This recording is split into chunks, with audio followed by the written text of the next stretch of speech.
Bueno, lo dicho, mil gracias a todos los que habéis mostrado interés por este webinar dedicado a branding y redes sociales. Lo primero de todo, y antes de entrar, es presentarme. Yo soy Antonio Jota y vengo de una especie de background profesional un poco raro, mezcla de varias cosas. No lo digo como disculpa o sí, simplemente anticipo que no será una charla publicitaria académica, sino que trataremos de, bueno, pivotar entre distintos temas que giran alrededor del tema principal que da título a esta conversación. Como decía, por mi bagaje, yo he participado en el mundo editorial, en los medios de comunicación y también en el mundo de las agencias de publicidad como director creativo. Entonces, digamos que la formación o la visión que me gustaría compartir hoy, como digo, no va a ser académica. Me gustaría que fuese algo misceláneo entre distintos saberes, incluso una visión casi humanística, ¿no? de nuestro oficio, que ya va bien también. Voy a compartir pantalla y empezamos con la presentación. Yo estaré atento al keynote, a la presentación. Igualmente, la idea es, bueno, si queréis intervenir o sobre todo al final de la charla, si queréis compartir preguntas y continuar la conversación con algunos de los puntos que tratemos, pues evidentemente esa conversación es bienvenida. Y nada, nuevamente muchas gracias por dedicar vuestra tarde de jueves a este meeting. Así que vamos con ello. Comparto pantalla y empezamos. Branding y redes sociales. Bien, como digo, la idea de esta conversación es acercarnos a la publicidad, a un discurso publicitario y a un discurso de construcción de marcas, haciendo zigzag con todo aquello que le rodea. Es decir, cuando hablamos de marcas y redes sociales, necesariamente tenemos que prestar atención a toda una serie de elementos que acaban construyendo ese discurso publicitario o de marca que nos encontramos en redes sociales. He organizado este webinar, esta conversación en 3 puntos, que son estos que veis aquí. Branding, la marca desde una perspectiva filosófica, económica y publicitaria. Redes sociales entendidas como un negocio publicitario. Y línea editorial y new media, ejemplos de best practices, ejemplos de buenas prácticas. ¿Por qué esta organización? Digamos que el primer punto que me gustaría tratar aquí es la marca antes de meterse a construir y a producir un discurso editorial. Evidentemente, aquellas personas que trabajáis o que trabajamos en el mundo del contenido, hacemos lo que hacemos porque somos la consecuencia o porque tratamos de ser la correa de transmisión de un proyecto corporativo X, de un proyecto de marca determinado. Por tanto, para entender esa producción de líneas editoriales, necesariamente tenemos que rebobinar antes, ¿no? En este punto y en el punto en el que sigue, en redes sociales, entendidas como un negocio publicitario, también me gustaría tratar los puentes que hay o que median entre las marcas y los medios de comunicación. Como os comentaba antes, parte de mi background viene de los medios de comunicación y es interesante porque estamos en un momento en el que las marcas en redes sociales están produciendo un discurso que bebe o que se alimenta directamente de aquello que hacen los medios de comunicación, ¿no? Es decir, en el mundo offline, una marca pues hacía una lona o un spot y comunicaba un anuncio. Ya no estamos tanto, como sabéis, produciendo anuncios, sino produciendo contenido, produciendo información a propósito de ese día a día de las marcas.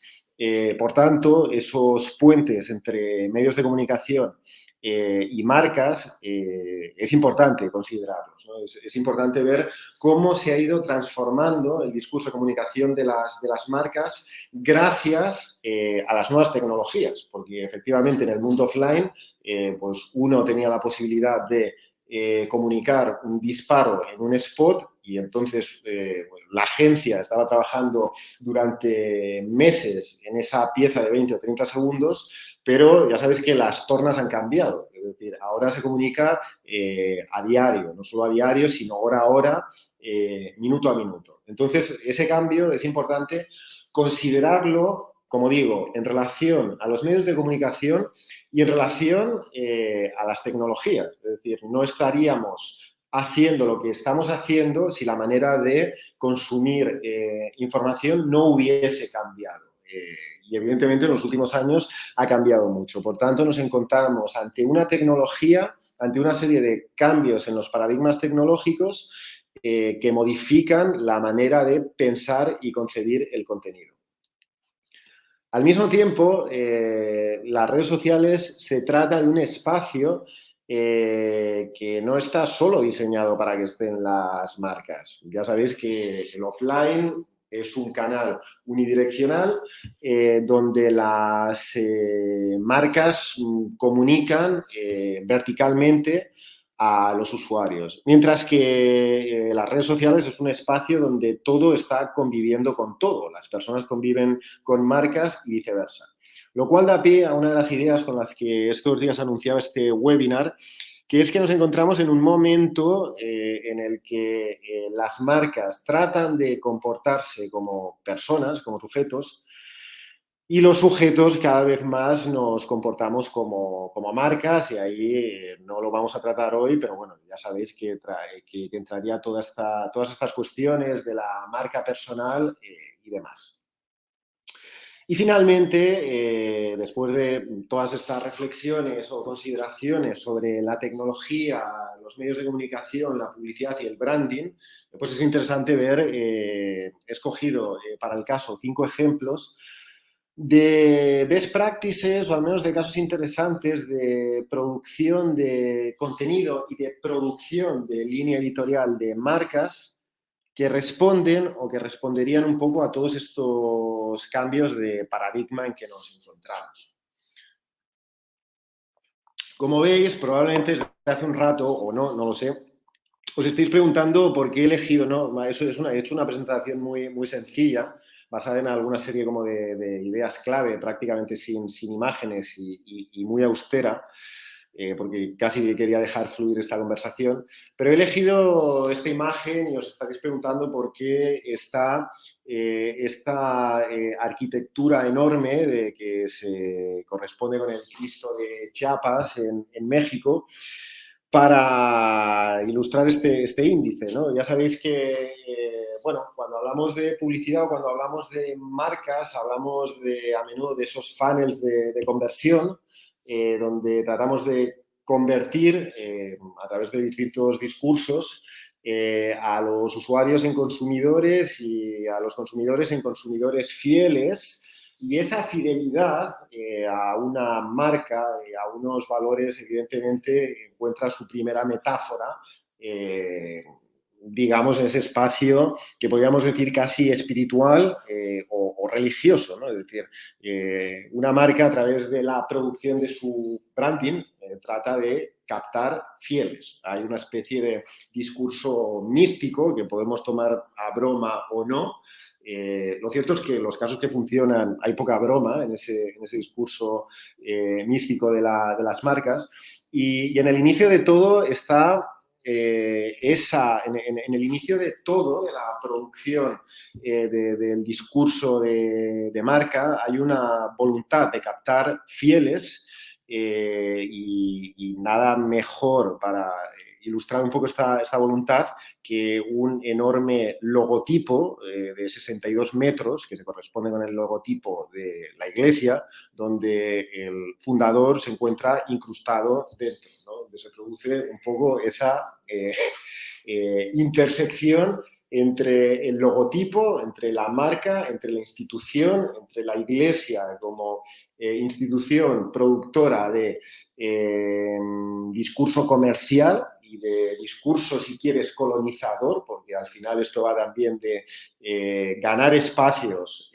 frente al resto de rivales, frente al resto de iglesias, frente a los no conversos, ¿no? Es decir, nos encontramos con una imagen donde el usuario o donde el sujeto está absolutamente empastado, enmarcado, embebido dentro del logotipo, ¿no? Entonces yo creo que se trataba como de una imagen que explica bien el corazón de todo esto, aunque se trate de una imagen analógica.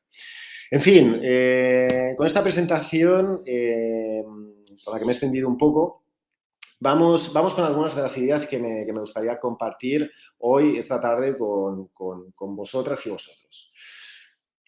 Vamos por partes. Branding, la marca desde una perspectiva filosófica, económica y publicitaria. ¿De qué va esto? Toda marca es un ejercicio de dirección creativa antes de la propia dirección creativa. Esto va de conceptos. ¿Y qué quiero decir con esta idea? Como digo, un director creativo, un copy, un director de arte, trata de traducir a ideas el mensaje de marca. Trata de producir imágenes y conceptos creativos para aquello que la marca quiere comunicar o transmitir o, en definitiva, vender. Todo ejercicio de dirección creativa es un ejercicio de producción de relato. Pero lo interesante o lo divertido para entender un poco de manera holística el trabajo de branding o el trabajo publicitario es que la propia producción o la propia construcción corporativa, la propia construcción de una compañía es un ejercicio de dirección creativa, es un ejercicio imaginativo a la hora de pensar. Idealmente, un concepto único, un concepto sin competencia y, si quieres, una filosofía y una promesa única a la hora de entender el mundo. Es curioso o es interesante que en muchas ocasiones, no todos, pero incluso en los gremios creativos, en los gremios publicitarios, os habrá pasado que nos encontramos con agencias publicitarias que de hecho no tienen un poco esa visión única, no tienen ese distintivo para con las demás. Comentaba antes que yo, por ejemplo, he colaborado o he trabajado, por ejemplo, en el sector editorial que se dedica a la propia producción de ideas, conceptos, libros, es decir, es un sector puramente intelectual y muchas veces no existe un eslogan que defina, si queréis, a las agencias publicitarias o a las agencias o a las editoriales, ¿no? Cojo estos dos conceptos, aunque evidentemente se puede extrapolar a otros casos de otros sectores, pero me parece interesante porque el primer punto para construir un relato de marca y una línea editorial acorde con las redes sociales que sea genuinamente valiosa es tener una idea genuinamente valiosa. Y con eso no solo me refiero a producto, sino casi a una manera de entender el mundo, casi a una filosofía única a la hora de entender las relaciones con el mundo o con otros seres humanos. En términos creativos, en términos publicitarios, a mí me gusta mucho pivotar o reflexionar sobre dos verbos sobre los que muchas veces va todo. Crear y creer, es decir, la creación de algo genuinamente nuevo, genuinamente único, y la creencia en ese algo. Porque al final, cuando estamos produciendo un discurso de marca, estamos compartiendo una ilusión o una esperanza o una fe en los posibles usuarios. Toda marca es un depósito de fe para todas las partes interesadas. Empleados, inversores, clientes. una marca, una compañía, funciona porque hay una serie de gente que cree en ese discurso o en esos valores. Una compañía o una marca que funciona porque sus inversores creen en una idea, porque sus empleados creen en un proyecto y porque evidentemente los clientes creen en el producto. Por tanto, el primer ejercicio de branding de cualquier compañía pasa por tener claros estos dos conceptos, ¿no? Es decir, qué es aquello que estamos creando y qué es aquello en lo que creemos y, por tanto, qué es aquello en lo que nosotros creemos por lo cual otra gente nos tendría que seguir. De ahí vuelvo un poco a esa imagen de la iglesia con la que empezábamos en el sumario, ¿no? Es decir, se trata muchas veces de producir una bola de nieve alrededor de la ilusión, de la promesa. Misión, visión y valores. Toda marca parte de una consideración filosófica materializada en un producto, una manera de entender el trabajo, una cultura y una mitología. Es decir, hay de nuevo, es decir, hay un ejercicio de producción, de relato y de storytelling a la hora de entender la marca. Y muchas veces en publicidad, aquellos ejemplos de best practices, incluso si queréis en el mundo offline, vienen dados porque antes existió una idea clara de cómo se quería la compañía relacionar con el mundo, considerando que vieron algo que presuntamente no existía, ¿no? Es decir, no sé, comparto algunos eslóganes que me gustan o que me vienen a la mente, por ejemplo, el actual de Mercedes, the best or nothing, es decir, lo mejor o nada. Es decir, nosotros ¿para qué estamos trabajando? O para hacerlo mejor o si no vamos a hacerlo mejor, no hacemos nada, ¿no? Es decir, hay una visión del mundo clara, hay una dirección y hay una promesa. Otro que me gusta mucho, de PlayStation, vive en tu mundo, juega en el nuestro. Es decir, precisamente, ¿no? Ahora que está de moda todas estas cuestiones de la realidad virtual, del metaverso, etcétera, etcétera, de la construcción de mundos paralelos, pues desde esta marca hay un discurso que busca crear mundos paralelos o alternativos. Por tanto, como digo, y probablemente si tenéis experiencia en esto, lo habréis vivido en vuestras propias carnes, si no hay una visión única, si no hay un ejercicio de dirección creativa antes de la intervención de las propias agencias o de los propios creativos, es muy difícil que vaya a salir algo genuinamente valioso. Por tanto, ese ejercicio de imaginación debe venir dado de antes. Hemos hablado de la dimensión filosófica, pero evidentemente toda compañía y toda marca interviene en un escenario de mercado y esto significa varias cosas. Desde una perspectiva económica, toda marca ha de aspirar a ofrecer un producto único. Crea sus propios nichos de mercado. ¿Qué significa esto?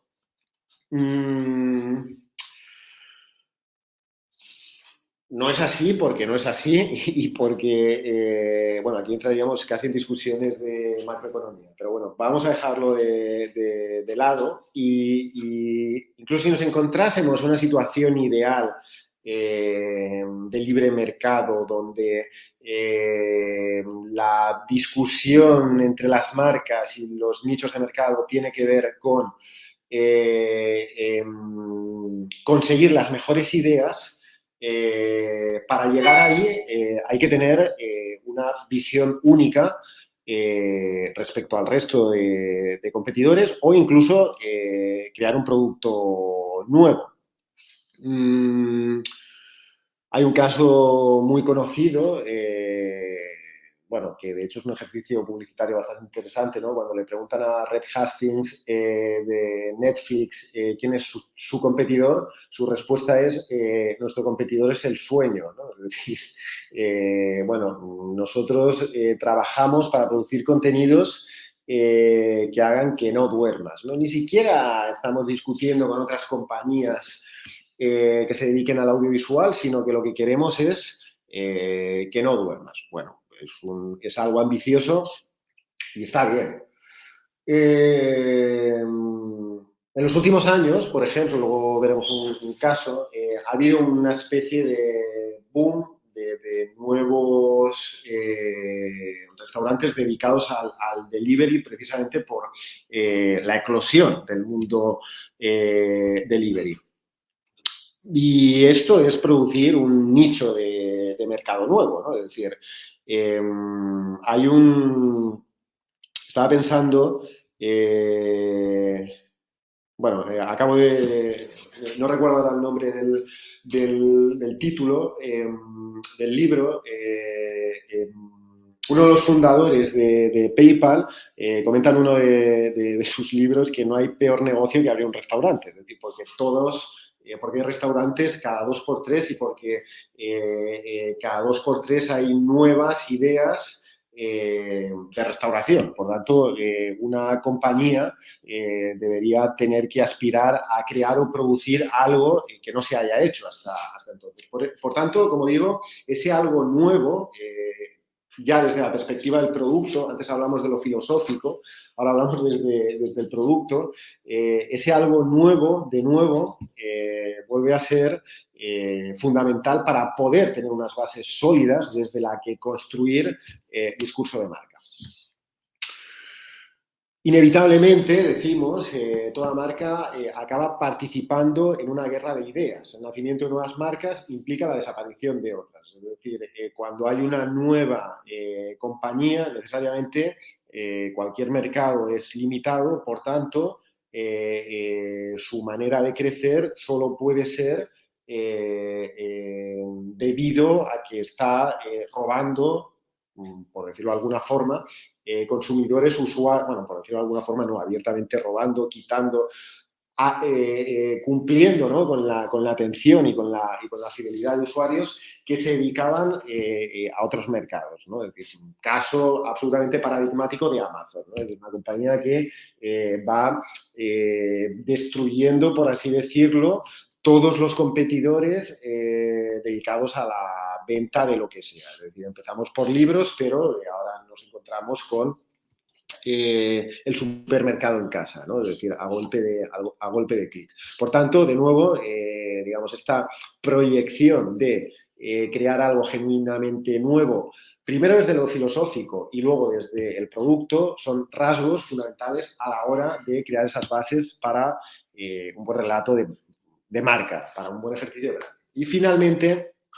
el relato publicitario consiste en la explicación popular de esa idea filosófica o económica única. Es decir, cuando entra en juego la agencia de publicidad, cuando entran en juego los directores creativos, lo hacen porque antes se cumplieron estos checks.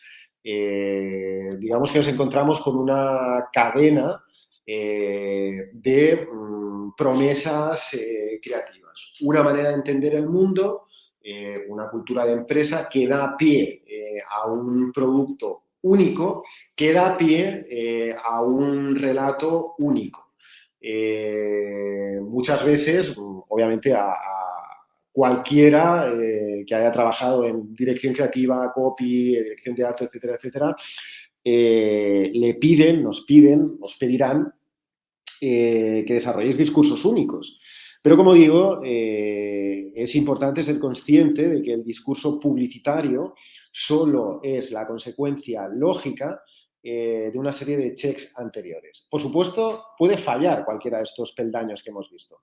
Puede ser que una compañía no tenga un buen discurso publicitario, pero tenga un buen discurso de producto o tenga un buen discurso de filosófico. Puede ser que una compañía dé lo mejor de sí a nivel creativo, pero que su propuesta de venta no sea interesante. Al final, cuando hablamos un poco de las lógicas o de las decisiones de consumo de los usuarios, solo existen dos maneras por las que algo se puede diferenciar de la competencia, es decir, del abanico de cosas en las que alguien puede invertir su dinero, que es el marketing, la publicidad y es el producto. Es decir, la experiencia de consumo se distinguen unas de otras, o bien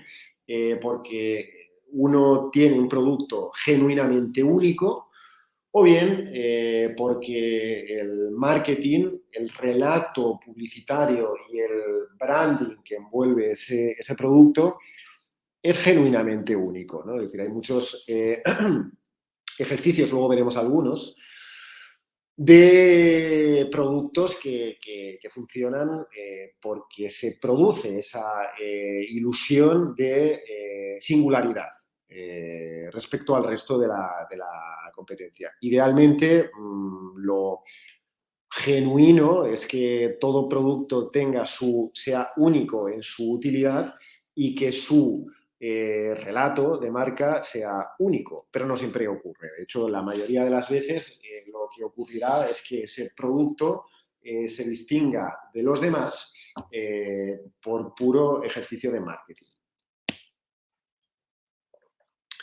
Bien, en el paso del mundo offline al online, los medios de comunicación operan como marcas y las marcas operan como medios de comunicación. Esta es una idea que traíamos al principio, ¿no? Y que significa que esas prácticas publicitarias del offline están haciendo que lo están dando pie, aunque por supuesto siguen conviviendo y sigue estando muy valorado, ya sabéis, el spot publicitario, los OPIs y todas estas cosas, pero digamos en el espacio digital, que es donde los usuarios pasamos muchísimas horas al día y donde hay un gran espacio para compartir impactos publicitarios, pues las marcas necesariamente han cambiado el chip, es decir, tienen que comunicar recurrentemente. De aquí pasamos al siguiente punto, que es el que tiene que ver con la tecnología. Redes sociales, un negocio publicitario. Seré muy breve aquí. Google y Facebook controlan el 70% de los ingresos de la publicidad online en España. Esta es una noticia del Diario Económico 5 Días de hace unos meses. ¿Por qué digo esto? Bueno, ya que hablamos de propuesta, o sea, de nuevas tecnologías, de new media, de propuestas de originalidad, de singularidad en un escenario de mercado, es interesante ver cómo se comportan o lo que están haciendo las grandes plataformas digitales. Muchas veces estas plataformas, y esto es una acotación, esto es algo que se suele discutir mucho dentro del mundo del periodismo y de los nuevos medios, pero que quizá no está tan presente dentro del mundo publicitario. Muchas veces estas compañías las asociamos o las identificamos con la tecnología, con las nuevas tecnologías y con la innovación tecnológica, que evidentemente de ello participan. En el caso de Google, forma parte de una compañía más grande que se llama Alphabet y que hace otras cosas, y con Facebook ocurre lo mismo. Pero la realidad es que estas compañías puramente o presuntamente tecnológicas ganan lo que ganan esencialmente por publicidad. Han robado, ya que hablamos antes de productos únicos que roban cuotas de mercado, de productos nuevos que cambian la manera de entender el consumo y el mercado, estas compañías han roto el discurso publicitario de la misma manera que, decíamos antes, Amazon ha roto el mercado del delivery, ¿no? Del reparto. De ahí todas estas conversaciones a propósito de los peligros de los gigantes tecnológicos, etcétera, etcétera. Pero es importante tener esto en mente porque, como digo, la tecnología condiciona muchísimo la producción de discurso, el desarrollo de líneas editoriales, la manera en que las marcas y los medios de comunicación comunican. Esto que veis aquí, esta diapo, es un resumen sumarísimo de la evolución de los principales algoritmos en los últimos años, en los últimos 10, 12, 15 años. Google, Facebook, Video Facebook, Instagram, Stories, Reels, TikTok. Bien, ¿qué significa esto? Lo contaré desde la perspectiva de los medios de comunicación porque da pie o da paso a la manera en la que se comunican las marcas. Volviendo un poco a esta idea de que los medios de comunicación hoy tratan de ser marcas y las marcas tratan de ser medios de comunicación. Ya digo, todo esto para luego volver a la idea del branding en relación a las nuevas tecnologías. En la primera década de los 2000 apareció un periódico fundado por Arianna Huffington llamado el Huffington Post, que revolucionó absolutamente el mercado de los medios de comunicación por la introducción o la incorporación del SEO a su estrategia. Normalmente los periódicos contaban noticias, ¿no? ¿Qué es lo que había pasado ese día? Noticias por secciones. ¿Qué es lo que hace el Huffington Post? Básicamente cambia las reglas del juego y empieza a publicar historias considerando el funcionamiento de los robots de búsqueda. Es decir, hoy en día es muy fácil que si uno entra en Google y pone cómo hacer, no lo sé, arroz a la milanesa, por decir algo. Google le redireccione a una página de un periódico, pero los periódicos no se dedicaban a esto. ¿Qué es lo que hace el Huffington Post? Básicamente entiende que la gente está usando las nuevas tecnologías así, buscando cosas en Google y por tanto adapta ese tipo de relatos o ese tipo de contenidos a su ADN, a su génesis, lo cual supone un cambio de paradigma. Y esto, por supuesto, ha cambiado también las maneras de comunicar de las marcas. Por citar el ejemplo, o sea, por seguir con el ejemplo que estábamos viendo, valorando ahora, hay muchas marcas dedicadas a la comida o la bebida que en sus websites albergan multitud de recetas, ¿no? El objetivo es claro, ¿no? Producir un discurso de marca asociado o adherido a la capitalización de unas keywords por las cuales la gente se interesa. ¿Bien? Años después, Giona Peretti, que estuvo en la fundación también del Huffington Post, lanza un periódico, una publicación llamado BuzzFeed, que revolucionó también el mundo de los medios de comunicación. Seguramente lo conoceréis por todos estos títulos virales de listas, 7 cosas que, etcétera, etcétera. Esto cambió las reglas del juego a la hora de comunicar, ¿no? Porque, de nuevo, no eran contenidos que estuvieran haciendo revistas hasta entonces, ¿no? Es decir, estamos hablando de tal vez 7, 8, 9 años, ¿no? Es decir, podíamos encontrarnos una publicación, un contenido del tipo 7 cosas que solo los millennials entenderán. Esto no es una noticia. Esto no es un artículo de SEO. ¿Qué es esto? Bueno, es un contenido divertido que busca ser compartido, ¿no? Es decir, cuando yo comparto eso en mi muro, Lo hago porque a mí me ha gustado y porque lo quiero compartir con mis amigos, ¿no? Y porque me siento reflejado, y porque me siento representado y porque me habla a mí.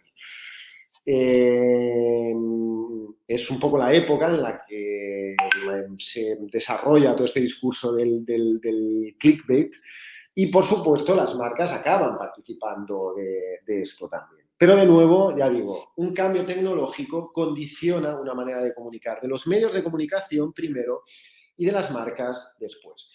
En este ínterin es donde empiezan a aparecer o a desarrollarse con entusiasmo conceptos como el branded content, conceptos como la publicidad nativa, donde una marca podía estar produciendo un discurso de marca, brandeando precisamente este tipo de contenidos que se estaban haciendo simplemente porque el algoritmo nuevo y popular de esta nueva red social, que, como digo, hilando con la diapo anterior, no era más que un soporte publicitario, bueno, no era más, estamos hablando de muchísimos millones facturados, pero al final esto es un negocio publicitario, ¿vale?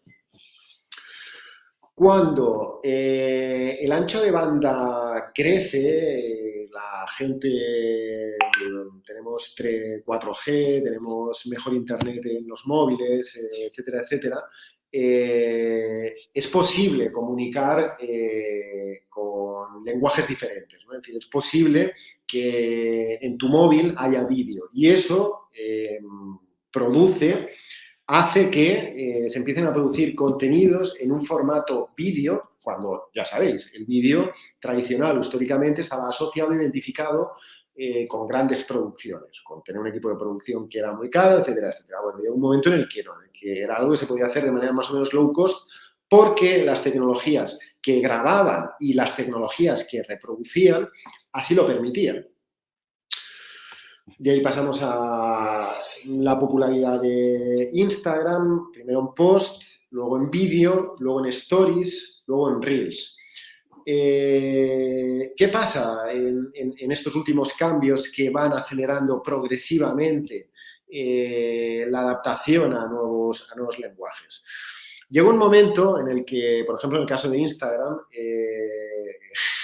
digamos que al principio de los orígenes de esta red social la gente fotografiaba cualquier cosa, su gato, un bol de comida, yo qué sé, cualquier momento.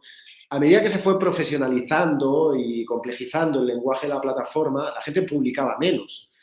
Sin embargo, estas redes publicitarias, estas plataformas publicitarias, necesitaban que la gente comunique para poder seguir sirviendo espacios publicitarios. De ahí conceptos como los stories, que es, bueno, publica lo que quieras y en 24 horas se borra.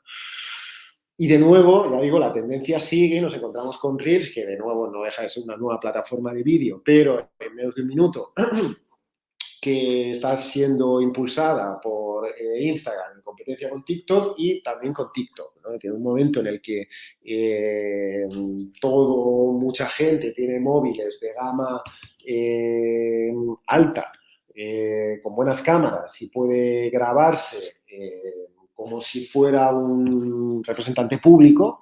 Aquí entramos en esta idea de las personas convirtiendo, usando un lenguaje de marcas, pues nos encontramos con un momento como el actual donde el videoblog, que venía del mundo YouTube, pues es popularizado y todo el mundo puede hacer esto con muy pocos recursos. Como digo, me detengo mucho aquí en estos cambios de paradigma tecnológico porque producen una cascada, una bola de nieve, ¿no? Es decir, el espacio publicitario condiciona los formatos de los medios de comunicación y los formatos de los medios de comunicación paralelamente condicionan los formatos que usan las marcas. Ya sabemos que el periodismo y la publicidad siempre han estado ligados, ¿no? En una época que ya es casi nos suena paleolítica, la tecnología era el papel o la tele. Entonces, ¿un periódico qué es? Entre otras cosas, desde la perspectiva publicitaria, un periódico es un soporte X que permite una serie de espacios publicitarios para que las marcas se anuncien justificando o prometiendo una serie de KPIs por parte del periódico a las marcas. Pues este periódico lo leen, lo leen 1 millón de personas al día. Vale. Las impresiones de ese periódico es 1 millón. Por tanto, la marca tiene que producir discurso en ese cuadradito que se le ofrece. Sin embargo, ese manojo de papeles, que era el periódico, la revista, el offline, el OPI, ahora da pie a una especie como de plataforma infinita donde pagando puedes llegar a la gente que quieras. Pero, claro, de nuevo, es decir, para producir un discurso de marca que llegue a mucha gente, necesariamente tienes que haber cumplido todo lo anterior, ¿no? Es decir, un producto interesante, único y una filosofía única. Por tanto, bueno, todo el mundo puede hacer que su mensaje llegue a todo el mundo, pero evidentemente a no todo el mundo le interesa cualquier mensaje. En todos estos casos que veíamos, las redes sociales han funcionado porque primero entraban las personas y luego las marcas. Ya conocéis 1000 veces este adagio de si el producto es gratis es que el producto eres tú, ¿no? Bien, pues ya sabemos que en Facebook al principio, pues bueno, era un sitio como para compartir memes y bromas con los amigos y ahora es un triste cementerio publicitario. Queda gente ahí, pero bueno, el declive creo que todos lo hemos visto. Exactamente lo mismo ocurre con Instagram. Y pasará con cada una de las nuevas plataformas tecnológicas que se vayan añadiendo. Esto hila con esta idea que comentábamos antes de las personas comunican como marcas y las marcas comunican su discurso de marca como si fueran personas, porque siempre el proceso ha pasado porque las redes sociales abran un espacio cómodo y confortable al usuario y cuando el usuario se ha habituado a ese espacio, entonces dejan entrar las marcas y primero las marcas se encuentran con que tienen un alcance muy fácil y después nos encontramos con que hay que pagar cada vez más, hasta que se acaban saturando las plataformas publicitarias y hasta que las plataformas publicitarias van siendo cada vez más caras. Hilando con lo que decíamos antes, nos encontramos con tecnologías dirigidas a producir cada vez más contenido y consumir más tiempo en redes. Es decir, no todo el mundo puede tener un blog. O digamos que esa elaboración del blog, donde tú te sientas a escribir y un post de 1000 palabras, etcétera, etcétera. Bueno, tienes que tener unas ciertas habilidades. Pero para comunicar una foto y hacerse un vídeo hablando con la gente, se supone que tienes que ser solo tú mismo. Por tanto, nos encontramos con que las tecnologías, evidentemente, han ido destinadas a que, aprovechando la evolución tecnológica de los dispositivos de consumo, pasemos más tiempo en ellas y produzcamos más tiempo para ellas. Y en paralelo a esto, pues las marcas han tenido que ajustar un lenguaje en una plataforma que, como digo, nunca ha sido horizontal, porque en una televisión uno espera ver grandes producciones y entre medias hay un espacio ordenado para la publicidad. En un feed de Instagram, no. En un feed de Instagram te puede sentar mal que te entre una publicidad y, por tanto, las marcas están obligadas a desarrollar un discurso, se supone, cada vez más humano.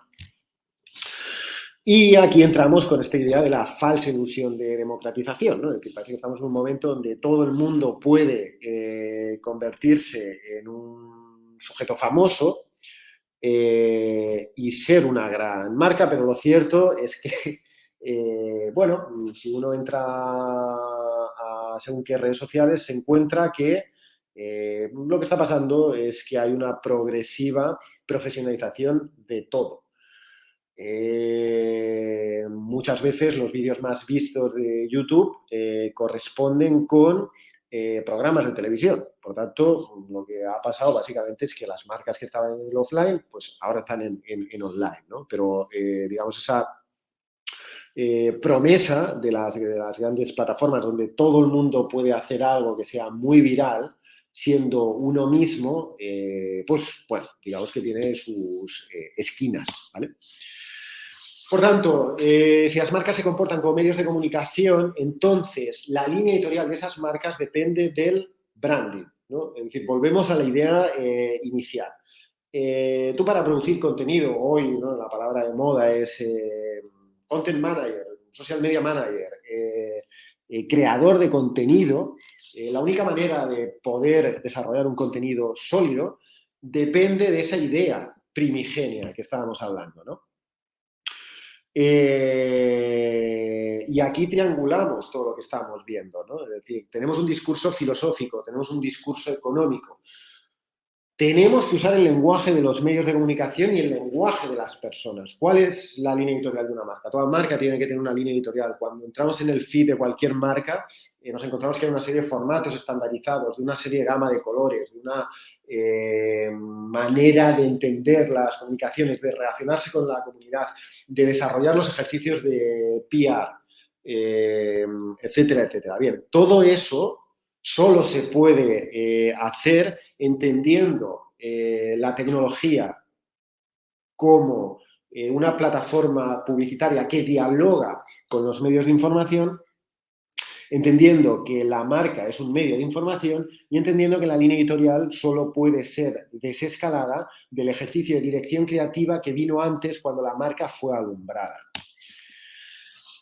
Entonces, ¿cómo se baja una línea editorial, ¿no? Es decir, hay que tener un tono, una voz, compartir unas emociones, una idea, un trabajo con la comunidad, una serie de formatos. Todo esto solo se produce, todo eso se desarrolla cuando previamente ha habido una idea única de marca, ¿no? Es decir, esa línea editorial es la consecuencia de todo el viaje anterior que estábamos viendo. Y para terminar, me gustaría compartiros algunos ejemplos de, bueno, más o menos interesantes sobre los que está hablando el gremio o que han calado. Podían ser estos como podían ser otros, pero bueno, me apetecía compartiros una serie de bueno, ejemplos que pueden ser más o menos estimulantes y que han innovado en algo de una manera u otra o simplemente pueden resultar, ya digo, inspiradores.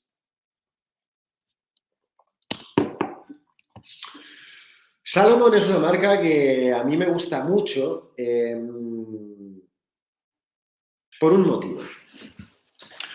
He elegido, bueno, tres secciones, ¿no?, de su manera de comunicar la línea editorial y su relato de marca en redes sociales. La promesa, el storytelling y la relación con el producto, ¿no?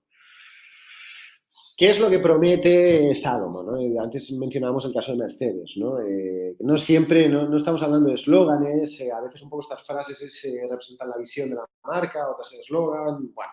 Pero en cualquier caso, digamos, como este tagline, esta línea de la marca, da una promesa, ¿no? Es decir, cuando yo entro en la línea editorial de Salomon, ¿qué es lo que me voy a encontrar? We enable people to run, ski, ride, hike and connect with nature. Esa es la promesa de la marca. Permitimos que la gente haga deporte y, importante, conecte con la naturaleza, ¿no? Es decir, esto va de exterior. Bien, ¿por qué me gusta Salomon? Ya lo hacía desde hace tiempo en YouTube, pero me parece un caso de storytelling fantástico, porque Salomon, es decir, desde una perspectiva puramente económica o de producto, ¿qué vende? Bambas, material para correr, ¿vale? Si alguna vez habéis corrido, probablemente no haya nada más aburrido que ver bueno, salvo que te guste mucho, que gente corriendo, ¿no? Es decir, no estamos hablando de un partido de fútbol o de baloncesto, sino que, hombre, ver un maratón, por ejemplo, es un ejercicio complicado, ¿no? Es decir, 4, 3, 2 horas una persona pues corriendo a la misma velocidad por un llano. O sea, no hay storytelling. De hecho, ya sabemos que es una práctica casi meditativa, ¿no? Uno echa a correr y no piensa en nada. Lo bonito, lo muy bonito de Salomon en su canal de YouTube es que crea un storytelling alrededor del running, crea un discurso. Entonces, ya digo, es difícil que te veas una carrera de largo recorrido en la tele. No son los 100 metros lisos, ¿no? Que son 10 segundos de alguien corriendo a toda pastilla con una narrativa muy explosiva, sino lo contrario, ¿no? 2 horas ahí alguien a la misma velocidad. Digamos que no es muy narrativo. Pero crearon toda una serie de piezas documentales con todo un discurso filosófico alrededor de la idea de correr, conectar con la naturaleza, conectar con uno mismo, etcétera, etcétera. De ahí un poco también toda esta fiebre del running de hace ya algunos años, ¿no?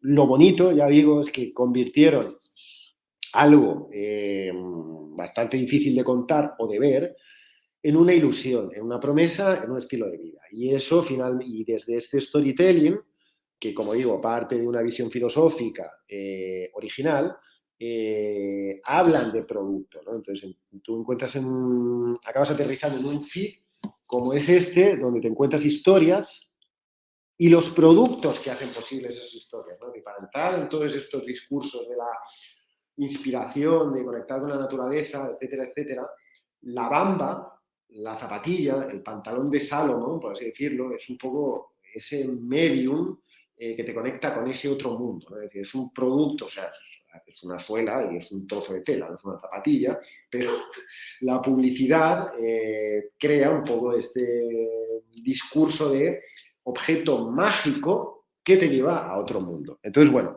aquí por eso un poco esta idea de marca que hace un check pleno con todo, ¿no? ¿Qué más? Eura Foods, que sabéis que es una marca de productos veganos, es un caso muy interesante que está funcionando muy bien.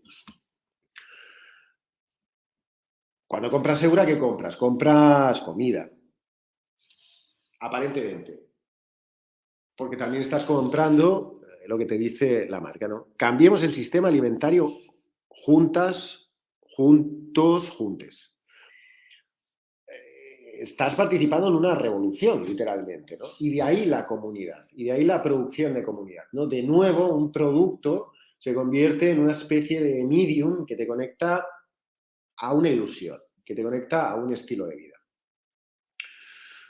Volviendo a la relación entre producción y discurso de marca y medios de comunicación, es interesante que ellos tienen una sección recurrente que se llama Good News, donde, bueno, con esta estética de medio millennial, pues te encuentras información de este tipo. Rihanna dona 15 millones para ayudar a las comunidades más afectadas por la crisis climática. ¿Cómo? ¿Por qué hay una marca que está compartiendo noticias?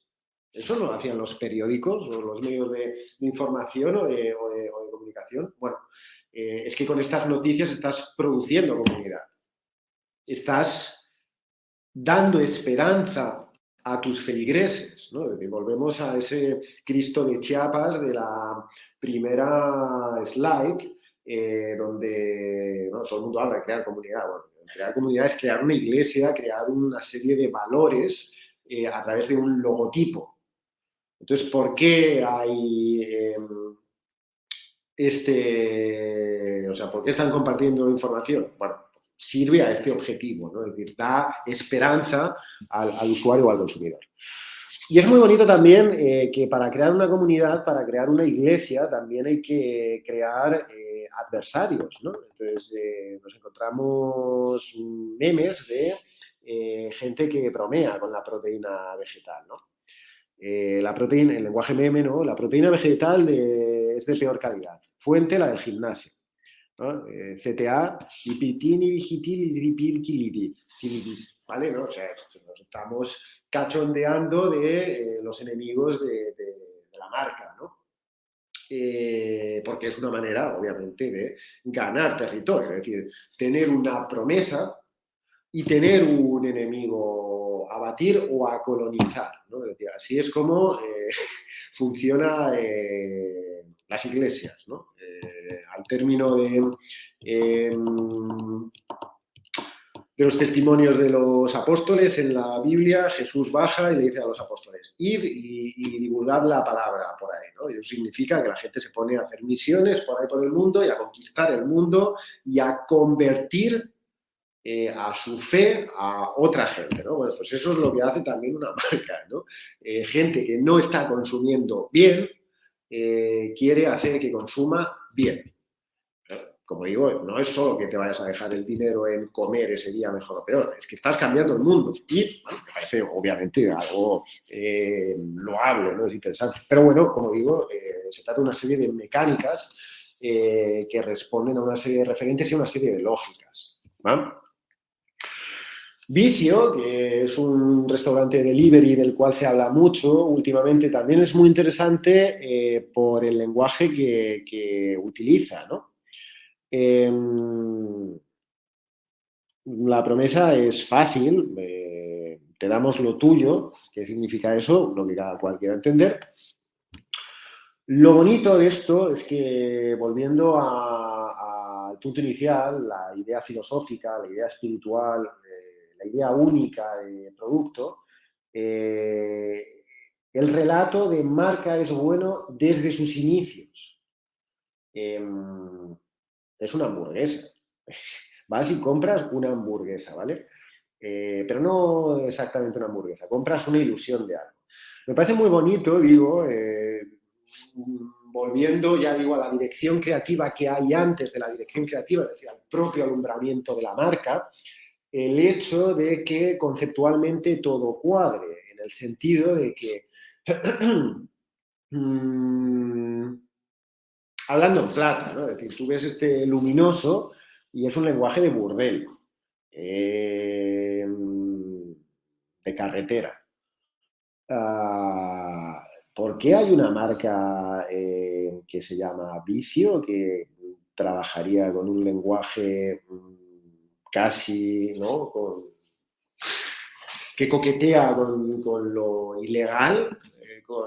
Bueno, porque estamos vendiendo, ¿qué estamos vendiendo? Somos Vicio, que estamos vendiendo carne, ¿no? Entonces, bueno, ese juego funciona perfectamente, y precisamente porque el Vicio que estás comprando, a diferencia de Eura, hay un diálogo muy interesante entre las dos marcas, es carne, bueno, es un vicio que te puedes permitir, ¿no? O sea, no estás tomando ninguna drogadura. Bueno, es una hamburguesa, pues bueno, si el principal vicio que tienes es ese, tu madre lo toleraría, ¿no?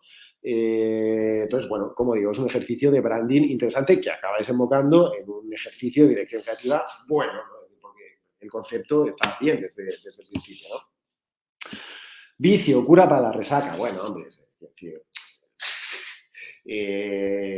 volvemos, ¿no? Con este lenguaje, siempre está algo muy presente, ¿no? El lenguaje de la iglesia, de la conversión, del pecado, ¿no? Pues en este caso el pecado, el vicio, es algo que nos podemos tolerar. Y como nos podemos tolerar, pues lo vamos a pintar como si fuese algo gravísimo que estamos haciendo. Somos viciosos, ¿no? Es decir, el vicio es lo contrario de la virtud. O sea, el vicio es lo contrario del camino virtuoso. Por tanto, funciona por eso, ¿no? Es decir, es una pequeña broma que tiene sentido desde el propio origen de la marca y que, por supuesto, da pie a todo un lenguaje visual que funciona a la perfección. Bumble. Promesa, make the first move. ¿Por qué me interesa esto? Normalmente, bueno, en el mercado que trabaja, digamos, con los afectos, incluso directamente con la sexualidad, si queremos, hay una progresiva dulcificación del lenguaje, ¿no? Y me explico, contaré como un par de ejemplos, ¿no? Desde hace 20 años un sex shop era un sitio, de nuevo, casi como medio lumpen, ¿no? Aparte muy masculino, ¿no? Enfocado a los hombres. Y en los últimos años, por ejemplo, a través de un lenguaje mucho más dulcificado, del humor, con unos tonos que huyen precisamente de los neon lights, con compañías como, no sé, Satisfyer, Plátano Melón, etcétera, etcétera, se ha vuelto más conversacional y se ha vuelto algo, digamos, estos temas que no nos llevan a pensar a que estamos haciendo algo malo, ¿no? Sino que casi, ya digo, hay una narrativa involuntaria entre todas estas marcas que elegí. Digamos, hay una dulcificación del placer carnal, ¿no? Y con las apps de citas ocurre 3/4 de lo mismo, ¿no? Es decir, digamos que hace unos años la app de citas era visto como, tío, tía, tienes un problema, se has acabado ahí, ¿no? Se has acabado en, yo qué sé, OkCupid, o sea, no puedes ir al bar a relacionarte con la gente, tienes algún problema de sociabilidad, en serio, estás conociendo a extraños por internet, cuidado que igual te secuestran, ¿no? Un poco como esta visión de hablar con extraños en internet, casi como desde el mundo chat IRC hace 20 y pico años, ¿no? Pero precisamente las marcas han ido dulcificando, las marcas dedicadas al dating han ido dulcificando este discurso, ¿no? Es decir, hace unos años hubo una serie de campañas muy interesantes de Adopta un tío, porque precisamente estaba enfocado desde el punto de vista de las mujeres, ¿no? Era un punto de vista femenino que cambiaba totalmente la manera de entender el juego. Y con Bumble pasa lo mismo, ¿no? Incluso si lo comparamos con Tinder, ¿no? Que tiene como el fuego, el rojo, ¿no? Que es como más violento. Es un branding como, bueno, más polite, más amable, si se quiere, ¿no? Y sus contenidos van de temas interesantes, ¿no? Es decir, uno al final, o sea, ¿por qué uno acaba usando estas apps? Porque necesita conectar con gente nueva, porque se encuentra solo, sola, etcétera, etcétera, ¿no? Ni siquiera es una cuestión sexual, sino que es una cuestión emocional, que tiene que ver casi con el cariño y con el afecto y con la conexión con el otro, ¿no? Entonces, bueno, nos encontramos posts que hablan de salud emocional, reframing common thoughts while dating, ¿no? O sea, cosas que uno piensa durante una cita, bueno, tratando de naturalizarse, aunque o incluso el humor, ¿no? Momentos en los que es aceptable que un hombre sea emocional, sentimental, cuando puñetas quiera, ¿no? Bueno, pues está bien, ¿no? Porque es una manera, ya digo, de dulcificar un mercado, de producir un discurso de marca que venía de un ecosistema muy oscuro y que, bueno, al final lo que hace es naturalizar y tirar tabúes, como tirar abajo tabúes, como quien dice, ¿no? Perdón, vale. Boric, bueno, simplemente lo he utilizado porque es el actual presidente de Chile, que ganó las elecciones recientemente. Es un chico joven que hizo una campaña muy digital, ¿no? Y es interesante porque, bueno, ya lo hemos visto 1000 veces, pero bueno, elijo a Boric porque fue como el último caso en este sentido, ¿no? Es decir, es un lenguaje que yo aquí no identifico la cartelería política, ¿no? Es decir, la cartelería política tradicional no está aquí. Este es el lenguaje de las relaciones públicas y de Internet y de los influencers, ¿no? Es decir, de nuevo, marcas tratando de comportarse como personas, en este caso, partidos políticos, a través de un candidato que representa su logotipo, se convierten o hablan como si fueran personas normales, ¿no? Es decir, volvemos un poco a esa imagen, ¿no? del Cristo de chapas, del Jesús embebido dentro de la cruz, ¿no? Es decir, tenemos un candidato que es la versión humana de una serie de valores representados por el partido. Es un candidato político, es esencialmente un embajador de una marca, en este caso que se dedica a fines políticos, con unas promesas claramente políticas, pues ese embajador en un momento de influencers, etcétera, etcétera, se comporta como tal, interactúa con otra gente que es guay, pues bueno, ya siempre se dice, ¿no?, que la publicidad va de molar, de ser guay, de ser aceptado por la mayoría.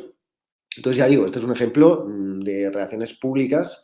Bueno, de hecho, veis por aquí, ¿no? Se ven los tatuajes, estas cosas, como de verdad, esto es comunicación política, esto es comunicación política como consecuencia de todo lo que hemos estado viendo antes. Y he mencionado aquí como esta idea, que esto se merecería como un webinar aparte, que es la idea de la travesía por el desierto, porque cualquier marca al final acaba prometiendo esto, ¿no? Es decir, si tú confías en este producto, al final llegaremos al paraíso, ¿no? Ya digo, es una metáfora bíblica que ha sido utilizada por multitud de productos y de campañas políticas de cualquier tipo de partido y de signo político, ¿no?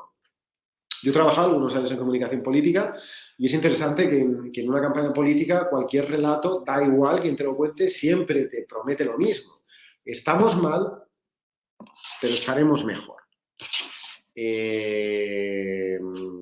Ya digo, esto funciona para movimientos sociales de cualquier tipo y para partidos políticos de cualquier tipo. Bueno, simplemente por tenerlo en cuenta, porque es un concepto que siempre ha estado muy presente en el branding de prácticamente cualquier marca y sobre todo, desde luego, cualquier marca política. Y ya acabamos, y perdonad las horas.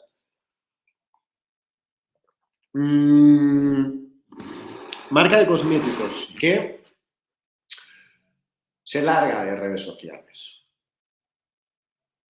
Vete a otro lado, ¿no? Te dice, este es su feed, ¿no? Que fue noticia Lush hace poco porque se fue a las redes sociales.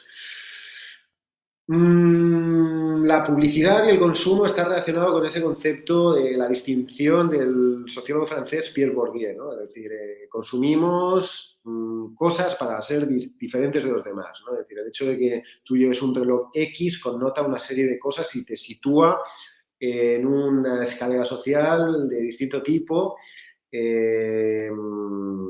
y te diferencia de todo lo demás, ¿no? Es decir, la distinción es fundamental en cualquier producción de discurso de marca, ¿no? La distinción es fundamental en la propio alumbramiento de una idea, de una marca. Si ya lo están haciendo otros, ¿para qué lo vas a hacer tú? Y la distinción es aquello que busca el usuario y el consumidor, hacer algo diferente. Por tanto, nos encontramos también en un momento en el que, últimamente se ha escrito sobre esto y me parece muy interesante, en el que en un momento de saturación de redes sociales, ¿cuál es la distinción? Largarse de redes sociales. No estar en redes sociales es el nuevo lujo. Esto es un problema, evidentemente, para todas esas agencias de publicidad que se dedican o que se han reinventado los contenidos online. Pero ya sabemos que no hay que preocuparse porque el capitalismo se reinventa todo el rato y al final siempre acabamos gastando más y ya aparecerá una cosa nueva. Pero es interesante no acabar me parece interesante acabar con este ejemplo porque, bueno, ata cabos a todo el relato del que partíamos. Desde un momento en el que se está haciendo de todo el rato en redes sociales, hay que comunicar cada 5 minutos, ¿qué es lo nuevo que podemos hacer? Pasar de Internet. Y efectivamente es un lujo. Las redes sociales, incluso desde los propios gurús tecnológicos, se ha reconocido que es un producto tóxico, pero del cual dependemos todos, ¿no? ¿Por qué dependemos de las redes sociales? Porque en un sistema económico como el nuestro, donde los sujetos somos marcas, pues tenemos que usarlo para darnos a conocer lo que estamos haciendo. Por tanto, es un privilegio genuino no estar en redes sociales. César Alierta, presidente de Telefónica, en una charla que dio ante mucha gente, sacó ojo, presidente de una Telefónica, su negocio es los cables por los que pasan los datos del wifi que todos estamos consumiendo, o del 4G, ¿no? Sale con un móvil Nokia, sin redes sociales, internet y demás, muy ufanos ahí diciendo, aquí el único libre soy yo. Y es verdad. Es decir, en el momento en el que estamos, el lujo es precisamente, o la distinción última de una marca es no tener que hacer todo esto. Pero, por supuesto, para llegar ahí hay que dar un salto al vacío y se trata de una decisión complicada. Pero, como digo, todo cambia y mañana nos encontraremos algo nuevo. Simplemente este speech, este webinar, trataba de tender puentes, ¿no?, con todos los cambios que ha habido en el paradigma comunicativo y corporativo en los últimos años, tratando de unir todos estos conceptos. Así que a quienes sigáis allí y a quienes veáis esto diferido a posteriori, muchas gracias. Vale, si queréis, a partir de aquí podemos reservar como unos minutos alguna pregunta.